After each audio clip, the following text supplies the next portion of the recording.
Greetings, class. How are you? We're here today to talk more about the French Revolution. I'm not going to spend a whole lot of time with much of a preamble here. We last time really we're not really able to make it much past 1793. I'm hoping in this lecture, I'm determined in this lecture that we're really going to move the ball forward here. So let's just kind of, to review, there were all sorts of economic problems that the monarchy was facing. That is the Ancien Regime, the Bourbon monarchy. We saw how this was compounded by a manufactured political crisis on the part of really the aristocracy, who were trying to wrest power back from the absolutist Bourbon monarchs, in this case Louis XVI, by forcing his hand, refusing his requests for money in the parliaments that were called the Parlement, and forcing the calling of the Estates General. We saw how the Third Estate, those who were representing basically everyone else, there was the nobility and there was the aristocracy, and there was the church in the First and Second Estates, and then there was the Third Estate that was pretty much 95% of everyone else. And we saw that was dominated by the bourgeoisie, the large, not ennobled landowners, the merchant class, the banking class, lawyers. These are the people who are making the revolution of 1789. And they're doing so in conjunction with sympathetic, noble, liberal, small L, liberal nobles. People who want to see sort of a parliamentary monarchy in France, like what's going on in Great Britain. And so it's very sympathetically supported. The outbreak of the initial revolution in 1789 was very well supported, especially in places like England. There was a lot of sympathy in the United States. And it wasn't until things started to turn more radical, especially 1792, 1793, 1794, that the other power, that there's a shift in opinion in these small L liberal states. And as a great example of this, someone like Tom Paine, author of Common Sense, Defense of the Rights of Man.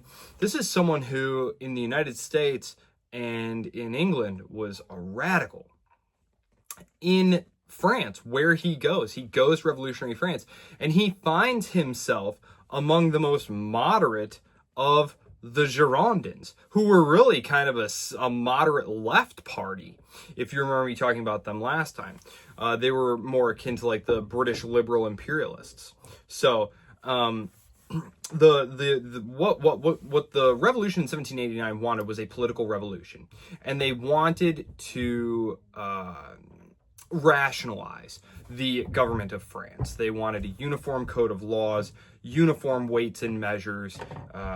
They wanted representative government, freer trade. They wanted to do away with the power of the guilds, and this is kind of your standard liberal package, small L liberal package of reforms that are going to help make the country, make the state and its economy stronger, more dynamic. This is what the bourgeoisie want. They are the business class. They want a state that's going to be conducive to them doing business, being prosperous.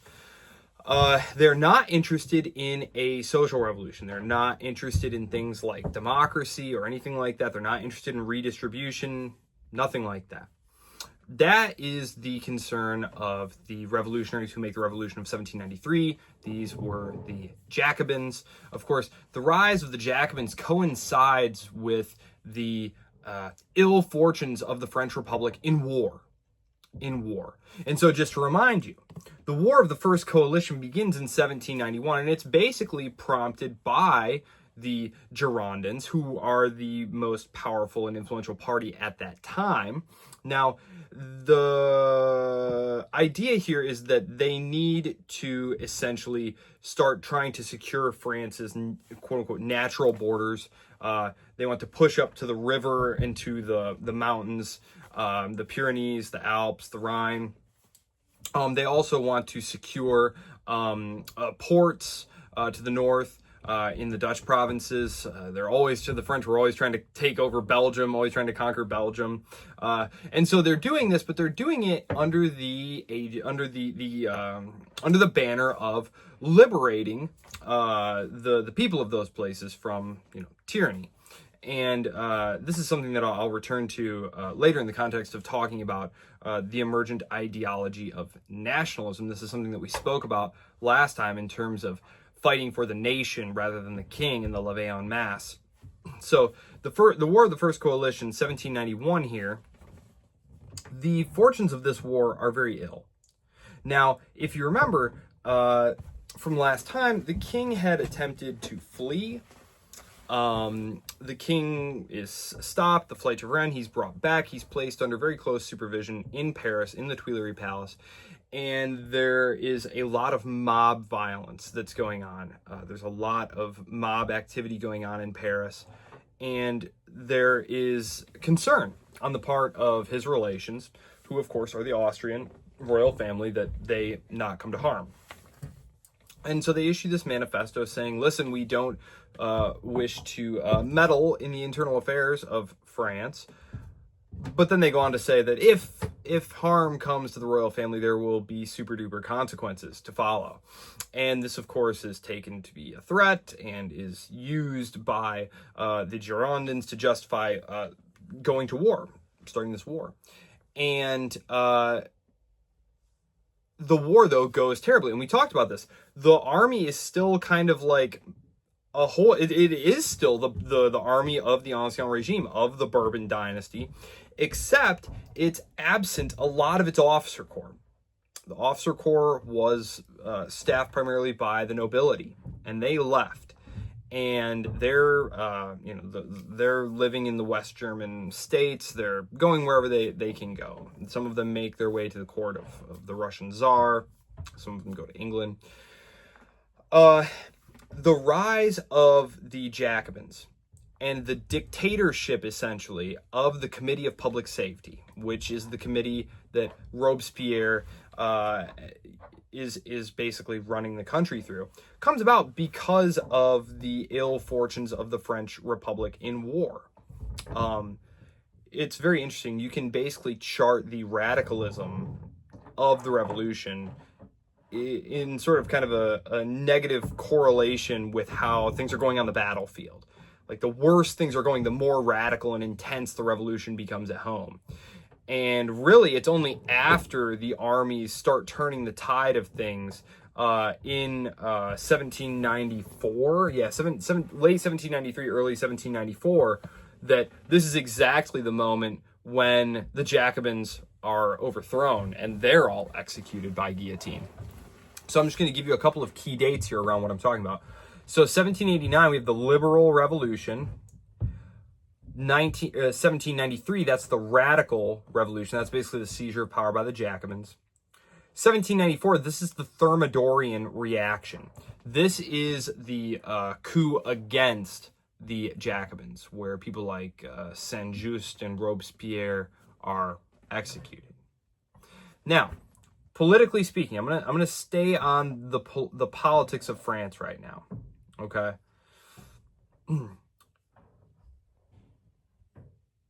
We're going to call the period from 1789, from 1792, let's say, 1791 to 1804, we're just going to call this the First Republic period.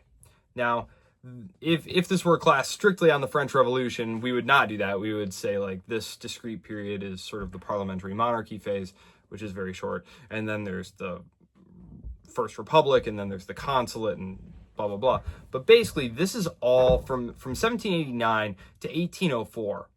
What you have is an attempt to find a workable form of government that will satisfy those who wanted a political revolution, who wanted limited representative government in order to rationalize France, to turn it into essentially something like England economically, and like the United States socially, meaning that no longer was birth going to determine who got what and why. It was going to be a meritocracy. And in fact, for those of you who have looked at our text, you will see that one of the chapter is specifically devoted to this idea of merit. And I'll return to this idea of merit in just a minute. This is, of course, something that the bourgeoisie are very familiar with and like a lot, because it's very much a business-like idea. Who rises to the top in business? Well, it's the person who does the best business. It's the person who plans the best, finds the best product, sells it for the best price, husbands their resources, invests their capital, and they come out on top. And it's very well understood that that was, deserved. And that the losers simply, weren't cut from the same cloth, didn't have as good a luck, etc. So this is something that's going to be what they want, but they're not able to get economic rationalization. Things like free trade, abolishing all the different feudal dues and tithes and all the different exceptions and the power of the guilds, all these different things. They're not going to be able to do that in a representative government, because every time they do that, different factions who don't agree with them are going to be trying to enact other laws that go against what they want. And so, for example, you have the coup of Fructidor. So in 1790, so there's this group who's running the government of France after the killing of Robespierre and the Jacobins. And these are the Directory. It's just a group of guys, a small group of guys, revolutionaries, they are revolutionaries, who are going to be basically running the country, running the war. And because they had killed all of the really super radical guys, there's royalists who start coming into the assembly and into government, who start trying to make gains on their behalf, saying, no, we want to keep tithes, no noble privileges should, this way and that, who are basically monarchists. And so they're growing in power. And the Directory had been using them as kind of a shield against the what they called the sans-culottes. That's those without stockings. These were the really poor, social revolutionary types who would want, redistribution of property and all those different things. Well, the Royalists are becoming too powerful. So in 1797, they basically do a premature coup against the Royalists. But this then leaves them with no counter to the, let's call them the left and the right. So the Royalists were on the right, and now there's no counterbalance against the left. And so they do a coup against the left next. And so it's very much a back and forth. It's almost like whack-a-mole, right? You can think of the Directory as like, turning it back and forth, bang, bang, just trying to beat down the right and beat down the left, trying to stay in power. And more, they're needing the army to keep them in power. And so it's only a matter of time, really, before the army decides maybe we should just be in charge of things. After all, we are winning all these wars. We're going to see that the French Revolutionary armies are winning all these wars. Post-1794, they win almost all their battles. Certainly they win all their wars for the next 20 years.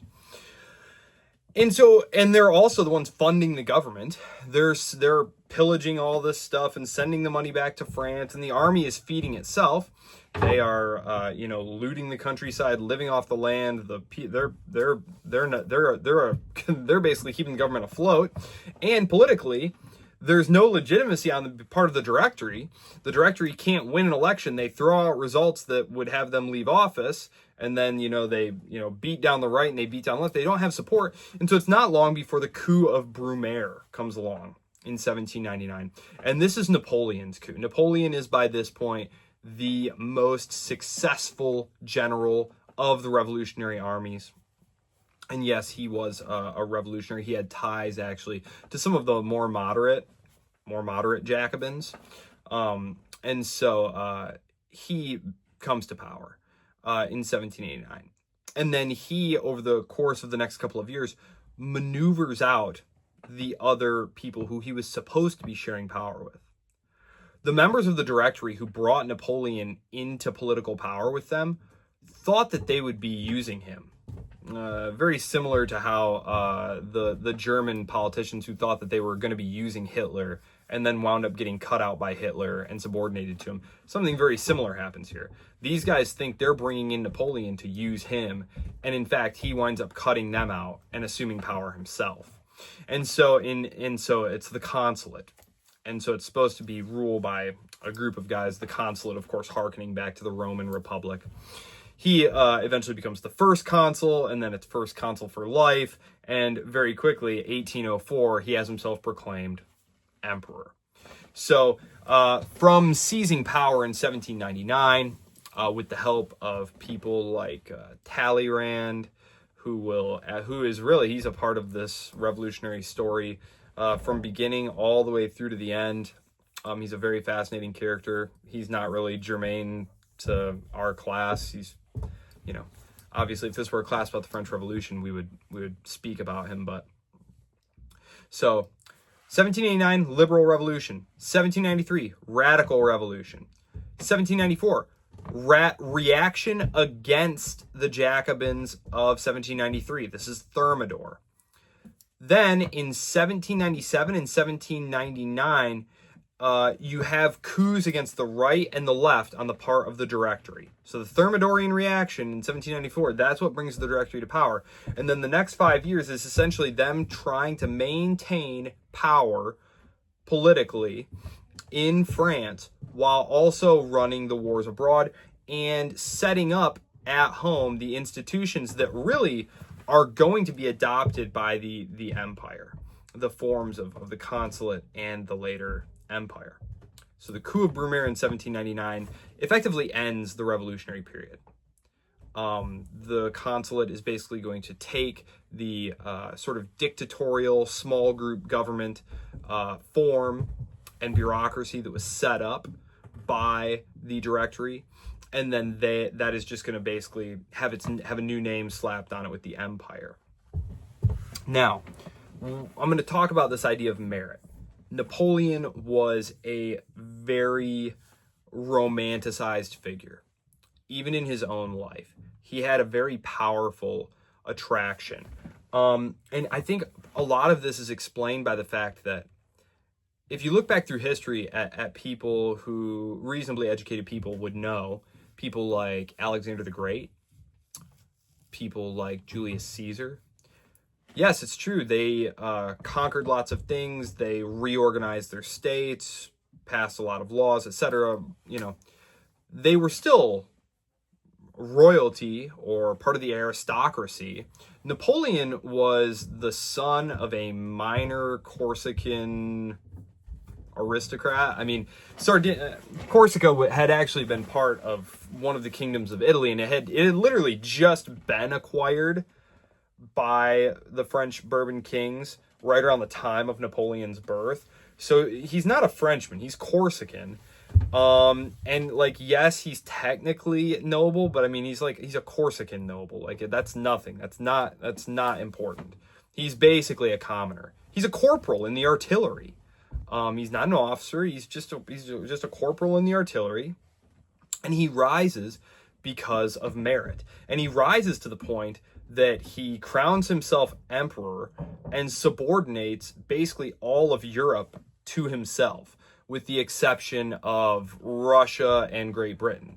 And so this idea that a common man could be transformative in this way was very alluring, and I think goes a long way to helping explain why he was such a popular figure, even long after he had become very clearly much more like the figures who the revolution was supposed to replace. Because of course, once he becomes emperor, what does he do? Does he have elections and stuff? No way. He creates a new aristocracy. But it's an aristocracy of merit. This is key. It's an aristocracy of merit. It's based on whether or not you've done good service to the French state. He also starts setting up kingdoms for his siblings. So, for example, you all know that I love Lucca. Well, the stadium there is named for Elisa Bonaparte, because that was part of the duchy that she was given in Tuscany to rule over. Piombino being the port city there.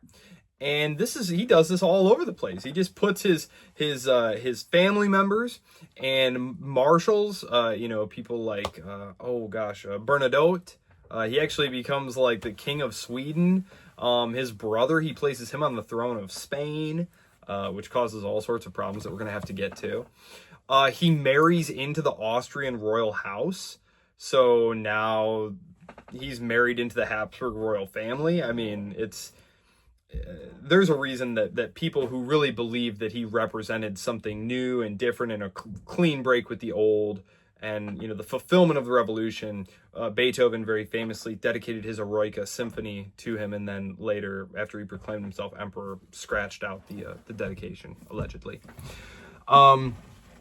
But so the Second French Empire, this is very interesting because there is a period. It's true, there is a period from about 1792 to 1794 where there is a strongly ideological dimension to the revolutionary wars that are being fought, that War of the First Coalition. The idea being that, look, we need to snuff out these terrible and radical ideas that are emanating from France. The idea that we should get rid of the nobility and confiscate all the church lands and get rid of tithes, all these different things. Yes, it's true. There was a period where there was a concerted effort to put it down on the basis of that. But very quickly, the Revolutionary Wars turn into wars not about ideology, but about just simple power politics. And the same kinds of balance of power, natural resources that the Europeans have been fighting over forever. And so the only state that refuses to make peace with Napoleon is the British. They have one year of peace. There's one little break, and the reason 1802 to 1803, there's like a tiny little break there of almost a year.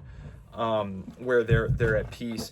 But the reason that the British don't really want to make peace here is because, and I mean, there are various interpretations. I think the best interpretation, though, is that they could not allow France to dominate all of Western Europe, because any state that controlled all of Western Europe and that didn't need to preoccupy itself militarily with having large standing armies and could devote all its resources to naval power could overwhelm and threaten British control of the seas, which was the basis of British national power. It was their control of the seas, it was their commerce, it was their colonies. That's where British power came from. And so we talked about how one of the problems that the French had, why they couldn't defeat the British in these wars, is because, well, number one, we talked about the very clunky, ancient, feudal fiscal apparatus that the French state had, unlike the British. But another thing is the British could focus their money and effort on just building a super powerful navy because they were an island. If you have a great navy, the opposing forces are never going to be able to land a land army on the continent. You really just need like small amounts of policing power, for the Irish or the Scots or whatever the case may be. We've seen various revolts, and of course the Irish are going to rise up during the course of the French Revolutionary Wars, and they're put down very brutally. But of course we saw the French were always having to balance out their resources.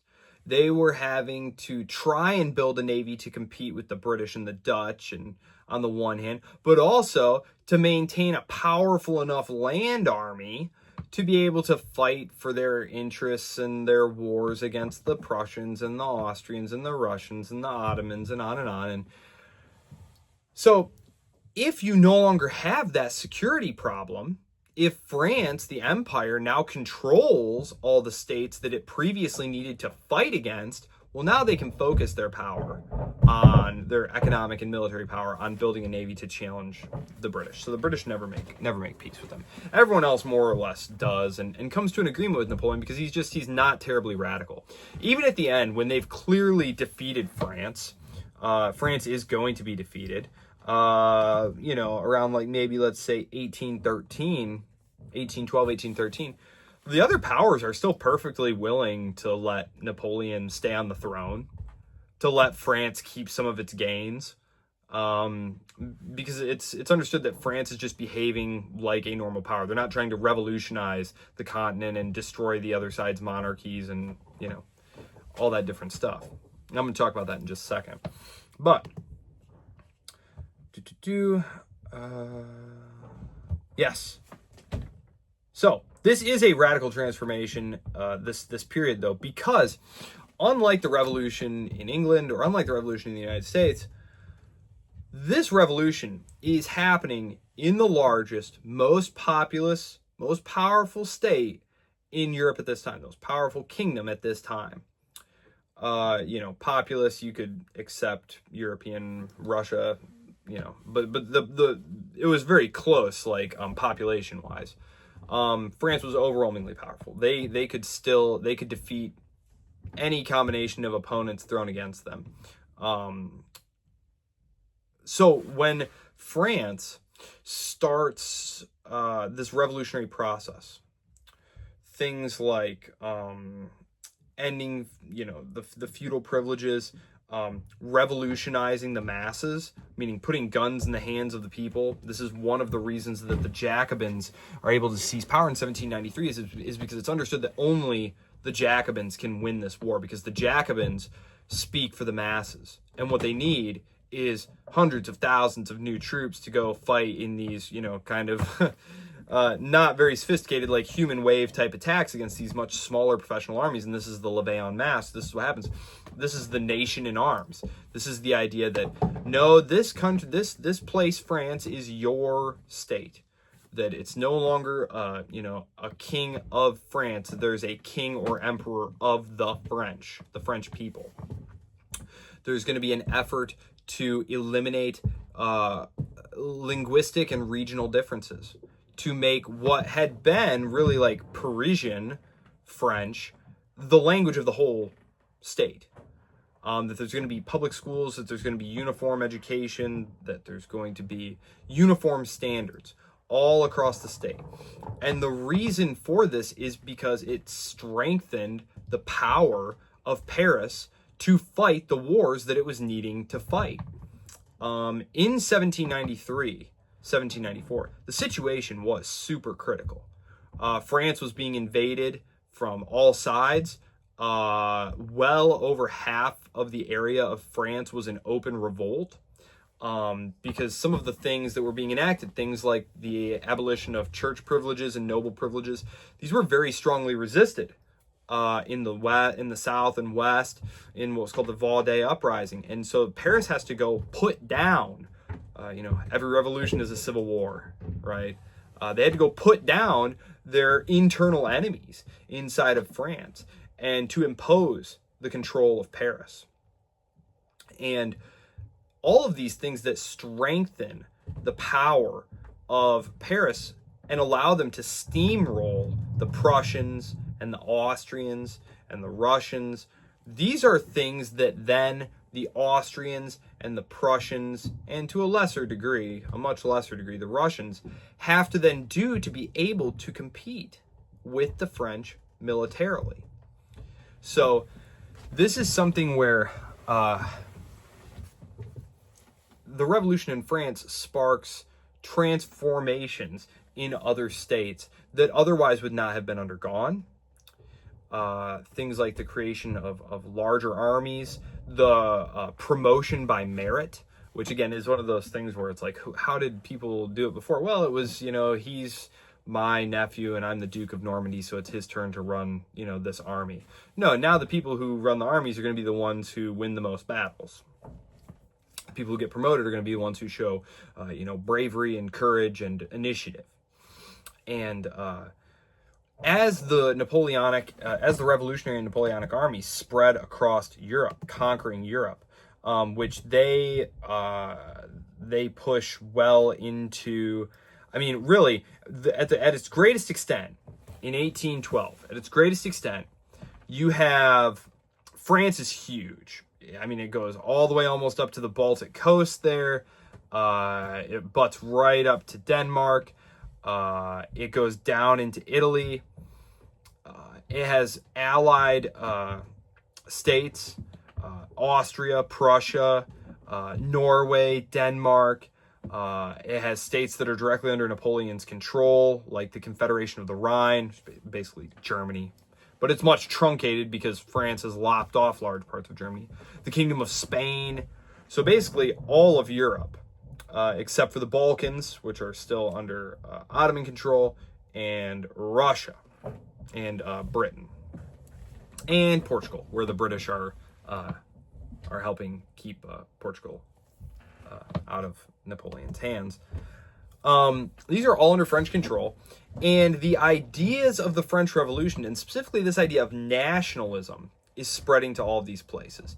Even places where there hadn't really been this idea of nationalism. A place like Italy, for example, where even to this day it's very intensely local and regional.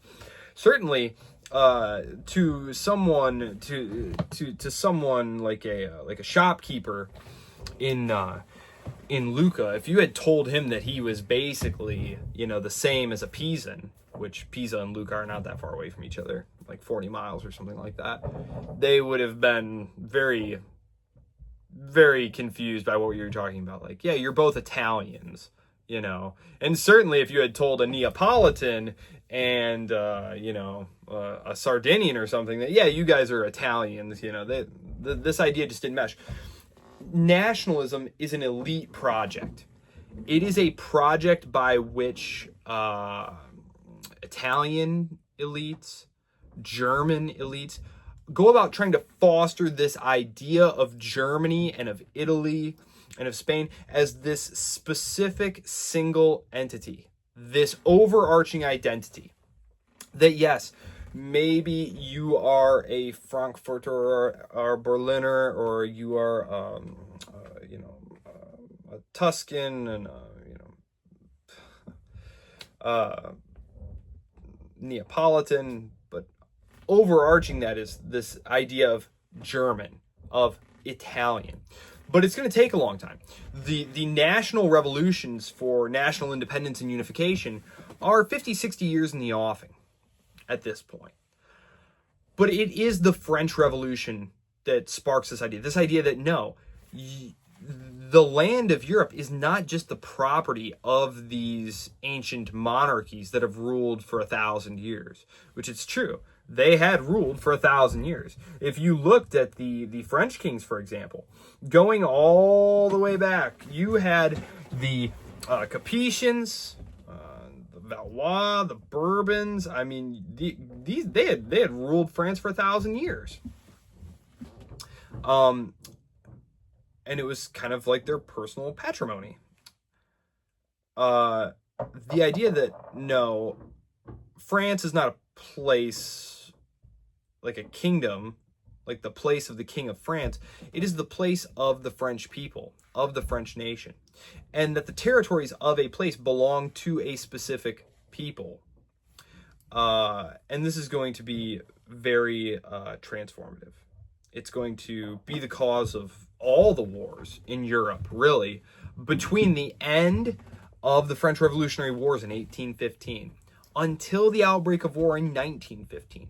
There's only one war in that 100-year period that is not about nationalism, and that is the Crimean War.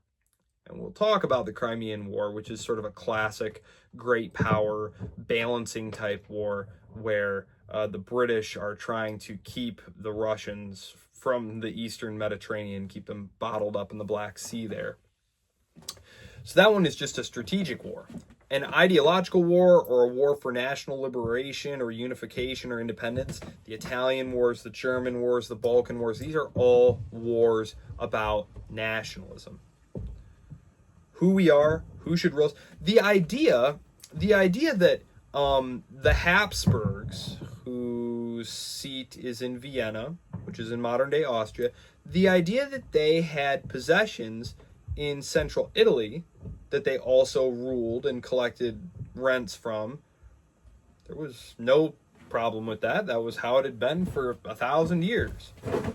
This is all of a sudden going to be totally unacceptable and problematic to this new way of thinking about nations and states and nationalism. The idea being that nations are the ones who should have states. And so we get this nation state idea. So that's really one of the big outgrowths of the revolution, because this idea is spread by the French Revolutionary armies as they go about conquering.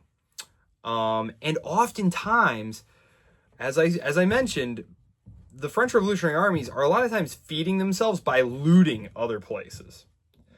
And so oftentimes this idea of nationalism, of Italian nationality, developed as a reaction to, okay, you're a Pisan, I'm a Genoese, he's a Florentine. We all thought we were super different and hate each other, and kind of we still do, but we definitely hate those French guys. And so it's kind of us definitely against them. Same thing with the Germans. You know, I thought we were Bavarians and you were Saxons, and, you know, we weren't really the same thing. But we definitely don't want to be ruled by the French, because we're German. We're both German together against the French. And so it's very interesting that as they're bringing these ideas with them, these French Revolutionary armies, this idea of nationalism and national self-determination and the people as the nation, they're also stimulating this idea and then giving them someone against whom to be nationalist against. And this idea that this idea of the nation state, very new. It's a very modern idea. You know, in the past, sometimes historians will talk about this state or that state. Like, the nation state is a new thing. Different peoples speaking different languages. That's as, you know, old as recorded history. There being different political entities that we often call states. That's as old as history. The idea of a nation state as an ethno-linguistically homogeneous entity that have this thing called Frenchness or Italianness or Germanness is new, is a product of the 18th century, and especially the 19th century. And so there's a really great quote that I always like to share. It comes from Zhou Enlai, who is the Chinese premier, and he met with Nixon and with Mao when they went to China in the 70s, and they're just talking, and the French Revolution came up, and Zhou Enlai was asked what he thought of the French Revolution, you know, the outcome of the French Revolution, and he said, too early to tell. The idea being that, like, the revolution didn't end with Napoleon's seizure of power or even the defeat of Napoleon. We are living in the world the French Revolution made, and it's unclear yet how this all worked out. So that is sort of the big angle stuff. That's a lot of the stuff that I wanted to talk about here. In terms of the different wars of the coalition, so from 1794 all the way up to 1814, really, this is 20 years of basically unbroken military success. What's going on here? Well, number one, yes, it's true. The levée en masse, these massive armies full of super fired up, patriotic Frenchmen wanting to go and fight. So that's number one. The nation in arms. Number two, you wind up getting a very competent overall general in Napoleon. Number three, they're fighting coalitions. Now, we might think of allies as being like a good thing, but remember, we're still in the age where the fastest a message can get from one place to another is by me jumping on a horse and riding as fast as I can somewhere.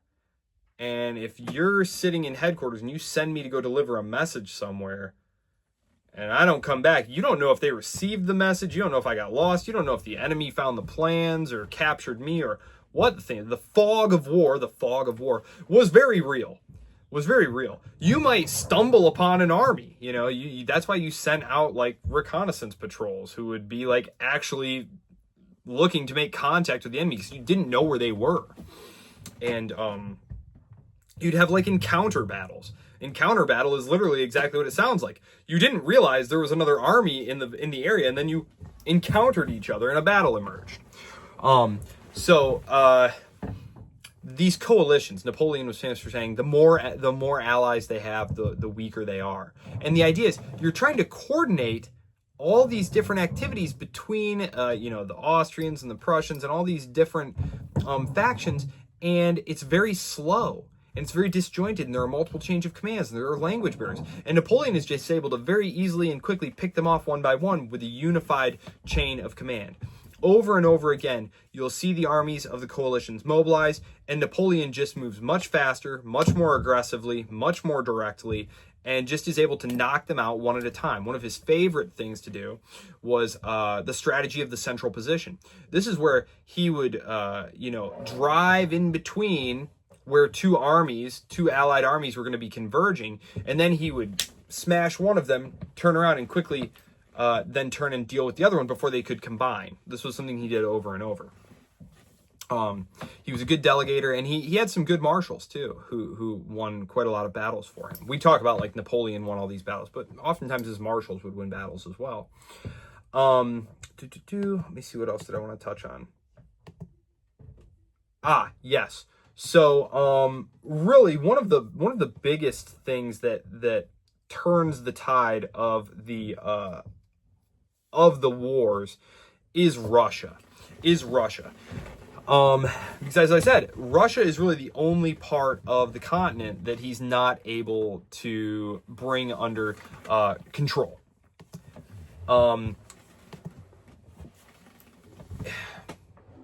And when he finally does try, it's a total disaster, right? The invasion of Russia, also known as the War of the Sixth Coalition. This is like the final one.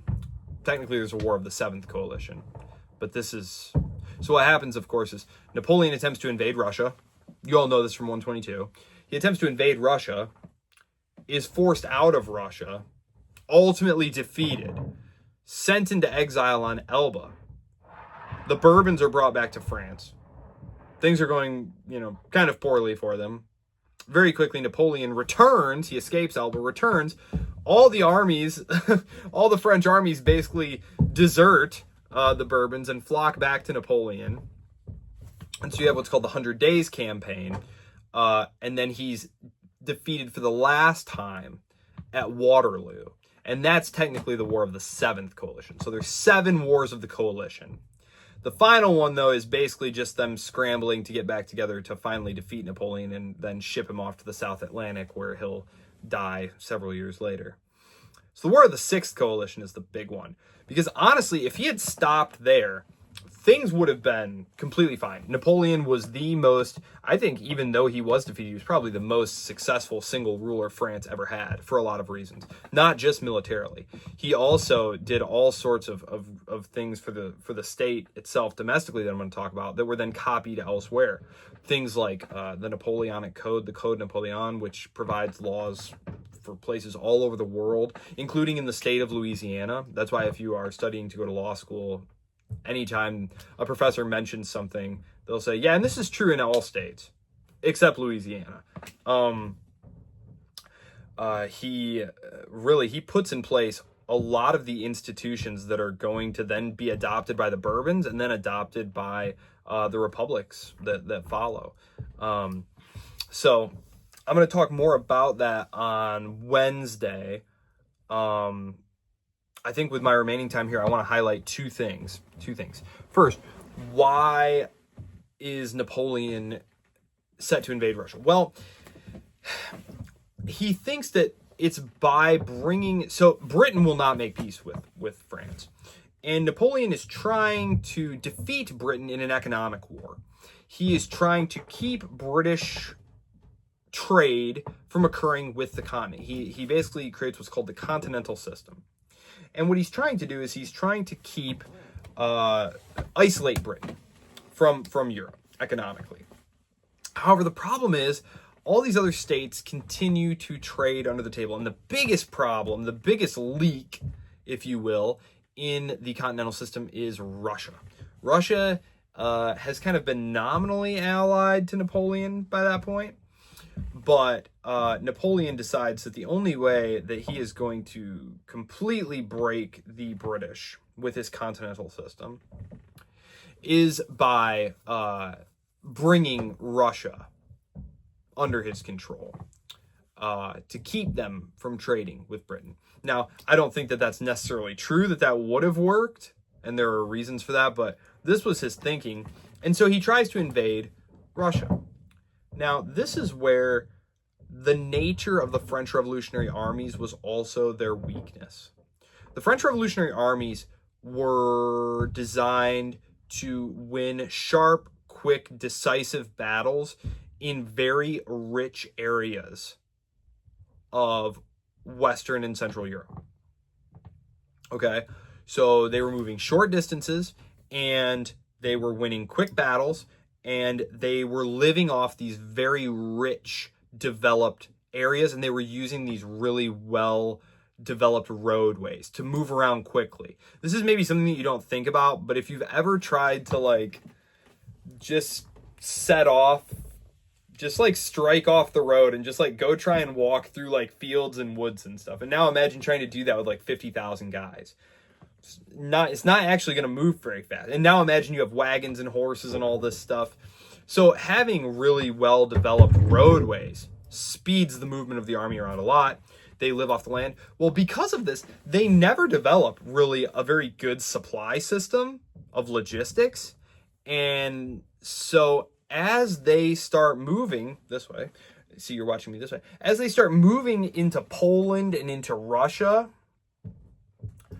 these vast, vast spaces with nothing to live off of because the retreating Russian armies are burning everything before them, scorched earth. There's no supplies really coming in. The roads are garbage. Also, there's like intelligence failures. Like, for example, the maps that they were using, they were just completely inadequate maps. They'd be on a road and the road wouldn't even be on the map. They just didn't know where they were, what they were doing. And then when they finally force a battle at Borodino, it's a horrifying bloodbath. And it's technically a win because the Russians withdraw, but it's just a horrifying level of destruction. It might be the single bloodiest battle. I know it wasn't the largest. That's the Battle of Leipzig, which is going to come after this. But when the Russians do withdraw after Borodino, they flee Moscow. As they are fleeing, a fire is started, and so Moscow is burned, and the Russian Tsar does not surrender.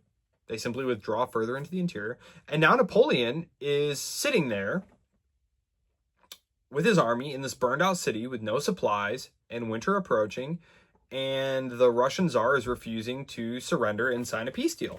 And so Napoleon is forced to simply start withdrawing.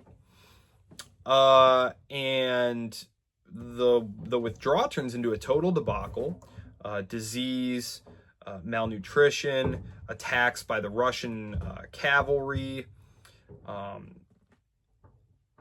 winter setting in. The Grande Armée goes in with several 100,000 troops, and only like 10% of them emerge. I mean, the army is completely destroyed. And while Napoleon will raise more armies, they are much greener, much less experienced. That's a huge manpower loss of experienced troops. It's always going to be at this point, Napoleon is fighting. He's basically conducting a fighting retreat. He will win more battles, but now instead of the territory of France being pushed outward, they're winning battles, but the territory of France is getting smaller. One of the places where Napoleon had problems was in Spain, and this is going to tie into the birth of the Latin American republics. The Bourbons, who were sitting on the throne of Spain, you remember from the War of the Spanish Succession that the Bourbons had that throne. They are nominally allied to Napoleon, but they never seem to quite be able to get done what Napoleon tells them to get done. For example, Portugal. He tells them, hey, go invade and capture and occupy Portugal, the Kingdom of Portugal, to deny it to the British. And the Spanish basically go in there and fight like a minor battle, and they like strike an accord, and then they withdraw. And Napoleon says, what are you doing? I told you to go occupy that thing. You know, don't you understand the British are just going to keep using those ports, you know? So he decides to replace the Bourbon monarchs there with his brother Joseph.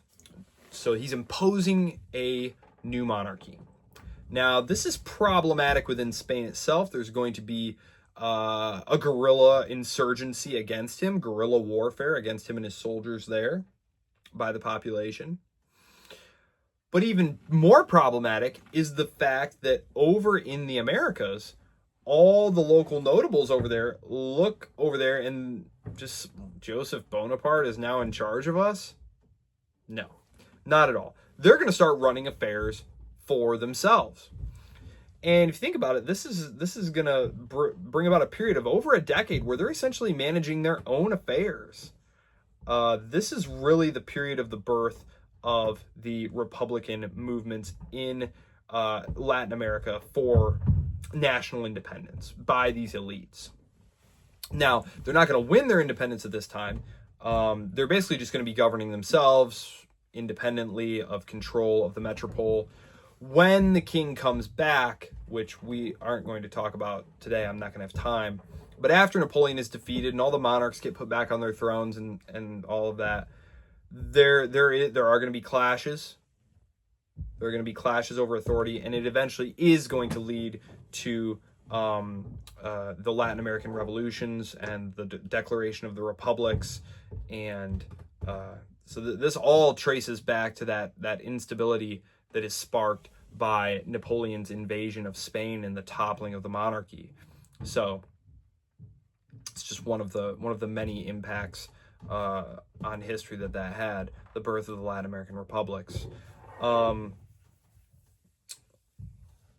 other thing that I just want to kind of stick into your mind here is that idea that I spoke about in terms of France's domestic politics, which is you have a group who want to see France, specifically the bourgeoisie, the middle class, the propertied, business owners, the middle class, and especially the upper middle class, who want a state that is going to not be based on old feudal privileges, which were irrational. They want a rational state. They want economic policies that are going to spur economic growth. They want things like free trade, fewer barriers to trade, lower taxes. They want uniform regulations, and they want them to be sensible regulations. They don't want them to be regulations like your father was a shoemaker, so now you're a shoemaker. They want there to be free entry into the professions.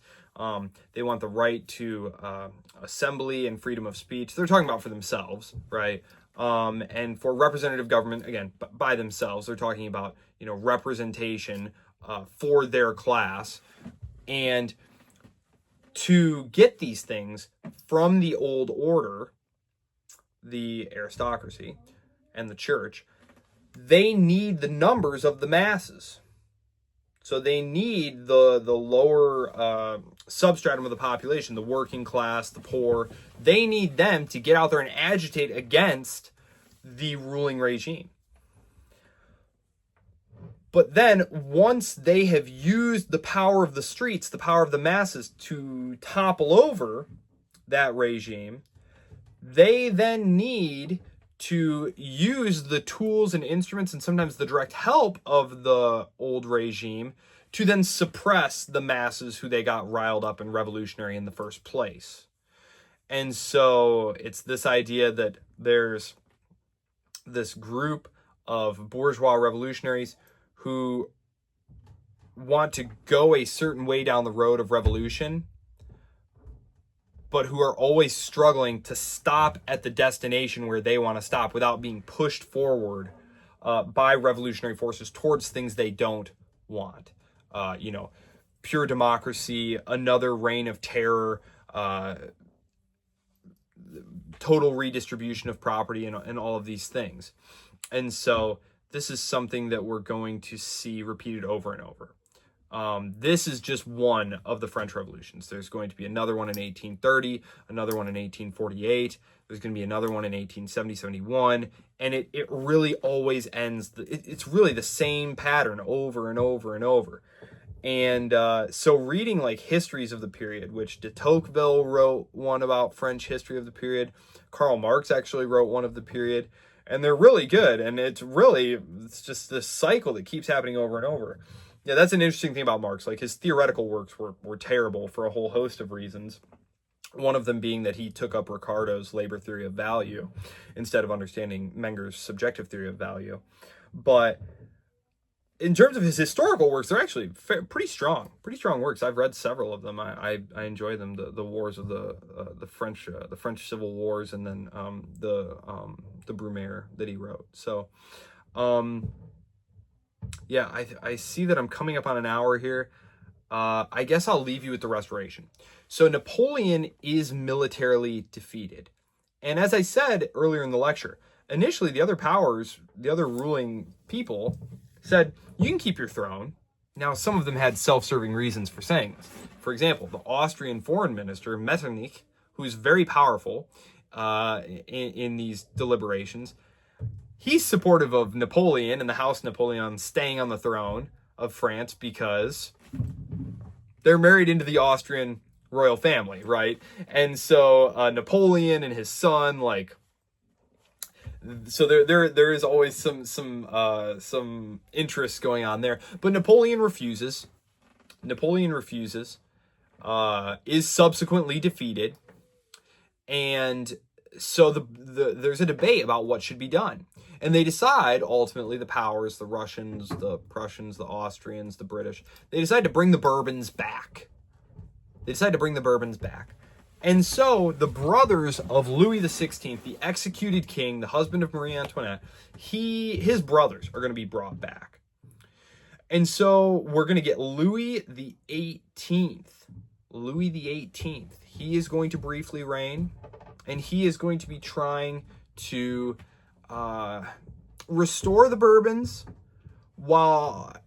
and some of the privileges that they had previously, while also trying to accommodate the changes of the revolutionary and Napoleonic and imperial period.